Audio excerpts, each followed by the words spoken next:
જય શ્રી કૃષ્ણ મિત્રો, સ્વાગત છે તમારું મારી ચેનલમાં। આજે આપણે બનાવવાના છીએ ગાજરના લાડુ। તો શિયાળામાં છે ને આપણે ગાજરનો હલવો તો ઘણીવાર બનાવતા હોઈએ છીએ, પણ આજે આપણે આ ગાજરમાંથી ગાજરના લાડુ બનાવશું।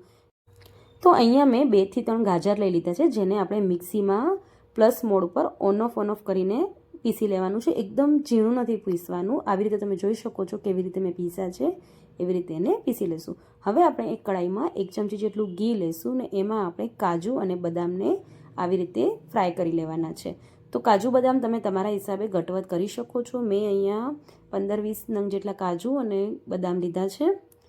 તો તમારે જો પિસ્તા કે અખરોટ એડ કરવા હોય તો તમે એ પણ એડ કરી શકો છો। હવે આપણે સેમ કડાઈમાં 1 ચમચી ઘી પાછું એડ કરશું અને જે ગાજરને આપણે આવી રીતે પીસીને રાખ્યા હતા એ ગાજર એમાં એડ કરશું અને સરસ એને મિક્સ કરી લઈશું।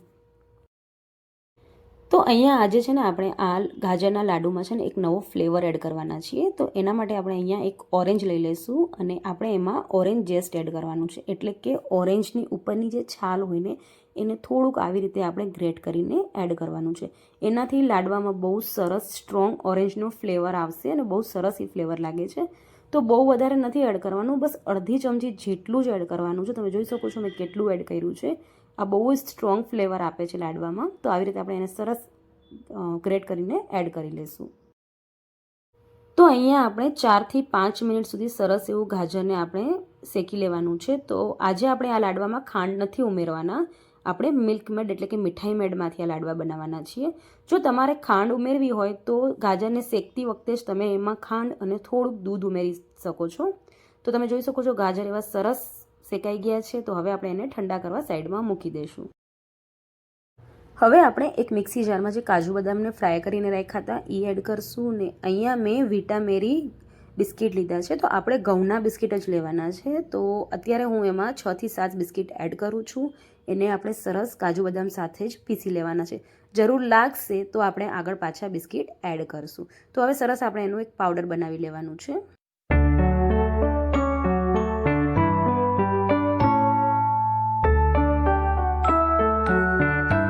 હવે આપણે એક બાઉલ લઈ લઈશું, એમાં આપણે બધાય ગાજર એડ કરી લઈશું અને કાજુ બદામને બિસ્કિટનો જે પાવડર બનાવ્યો હતો એ પણ એમાં એડ કરી લઈશું। અને અહીંયા આપણે મીઠાઈ મેડ એડ કરવાના છીએ। તો હું 4 થી 5 ચમચી જેટલું અત્યારે એડ કરું છું। તો આટલામાં સરસ એવા મીઠા લાડવા બનીને રેડી થઈ જાય છે। અને જો તમે આ નથી એડ કરવાનું તો મેં તમને પહેલાં જ કહી દીધું હતું કે તમે ખાંડ પણ એડ કરી શકો છો। હવે બધી વસ્તુને છે ને સરસ મિક્સ કરી લઈશું અને એને આપણે લાડવા વાળવાના છે।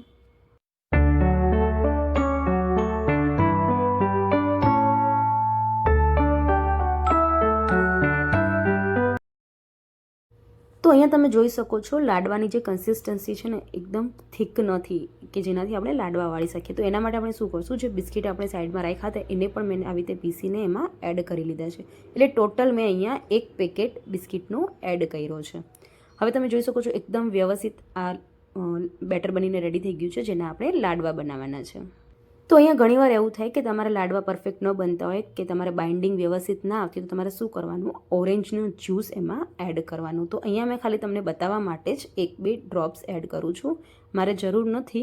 પણ જો તમારો બેટર ન વ્યવસ્થિત થતું હોય કે બાઇન્ડિંગ ન આવતી હોય તો તમારે એમાં ઓરેન્જ જ્યુસ એડ કરીને એને સરસ મિક્સ કરી લેવાનું, જેનાથી બહુ જ સરસ તમારા લાડવા વણાઈ જશે અને એકદમ સોફ્ટ લાડવા બનીને રેડી થાય છે। તો હવે આપણે હાથમાં થોડું ઘી લગાડી લઈશું અને આવી રીતે નાના નાના ગોળ લાડવા બનાવી લેશું। અને બાજુમાં મેં અહીંયા ડેસિકેટેડ કોકોનટ લીધું છે, જેમાં આપણે આને કોટ કરી લેશું, એટલે દેખાવામાં પણ બહુ સરસ લાગશે અને લાડવામાં આપણે કોકોનટનો ફ્લેવર પણ સરસ એવો આવશે। તો મેં આવી રીતે બધાય લાડવા બનાવીને રેડી કરી લીધા। તો એકદમ સોફ્ટ અને નવા ફ્લેવર સાથે આ ગાજરના લાડવા બનીને રેડી થઈ ગયા છે। અને આવી જ રીતે મેં ગાજરના હલવા સાથે રબડીની બહુ સરસ એવી રેસીપી મારી ચેનલ પર અપલોડ કરેલી છે। તો એકવાર જરૂરથી રેસીપી પણ જોઈ લેજો, બહુ જ નવી રેસીપી અને બહુ સરસ છે। રેસીપી ગમી હોય તો વિડીયોને લાઇક અને શેર કરી લેજો અને ચેનલમાં પહેલી વાર આવ્યા છો તો ચેનલને સબસ્ક્રાઈબ કરી લેજો, જેનાથી તમને આવી દરેક નવી રેસીપીના નોટિફિકેશન મળતા રહે।